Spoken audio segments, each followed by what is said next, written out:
Be honest. How many times have you said this to yourself? Tomorrow I'm waking up early, working out, finishing my to-do list, eating healthy, and becoming a brand new person. And then tomorrow comes, and suddenly you're watching cat videos at 9 a.m., eating cereal straight from the box, and convincing yourself that technically tomorrow starts at midnight, so I still have time. Yeah, we've all been there. So why does this happen? Why can't we just stick to our schedule, even when we really want to? Let's break it down. Part 1. The myth of New You, Monday off. Every time we make a schedule, we think we're designing a new, upgraded version of ourselves. You know, the version who drinks green smoothies, plans their day hour by hour, and somehow loves doing laundry. But here's the problem. When you make your schedule, you're doing it with future you in mind. That superhuman version who has endless motivation and zero distractions. Unfortunately, when the time comes, it's not future you sitting at the desk, it's regular you. Regular you is sleepy, hungry, slightly annoyed, and one click away from watching just one more YouTube video.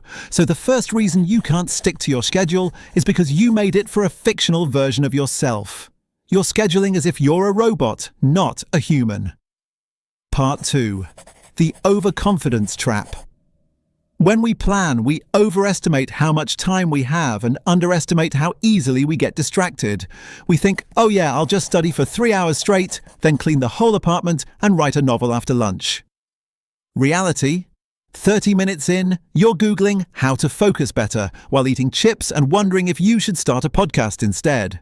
Our brains love planning because it feels productive. Writing a schedule gives you a little dopamine hit. You feel like you're taking control. But when it's time to do the work, that excitement disappears. Suddenly, scrolling through memes feels more urgent than replying to that email. So it's not that you're lazy, it's that your brain is tricking you. Part 3. The motivation myth. We keep waiting for motivation to show up, like it's a friend who's just running late. But here's the truth. Motivation doesn't start the engine. It follows action. You don't get motivated before you start. You get motivated after you start.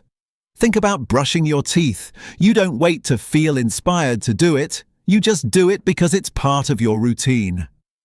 Once you start working, even for 5 minutes, your brain goes, oh, we're doing this now. And it starts helping you focus. So stop waiting for motivation. Start with something small. Even ridiculously small. If you're supposed to study, open the book and read 1 sentence. If you need to work out, just put on your shoes. Tiny starts beat 0 starts every single time. Part 4. The time vampire, distractions. Let's be real. The biggest thief of your schedule isn't your lack of discipline, it's your phone. You sit down to work, and suddenly your phone lights up. Hey, someone liked your post from 2019, and your brain goes, this is clearly more important than my entire future. Distractions are sneaky because they come disguised as tiny breaks. I'll just check Instagram for 1 minute. 27 scrolls later, you're watching a raccoon wash grapes in slow motion. So what's the fix? You don't need to throw your phone into a lake, just make distractions less tempting. Put your phone in another room. Use website blockers. Set a timer for focus time, like 25 minutes, and then give yourself a short break. Make focus feel like a short sprint, not a marathon.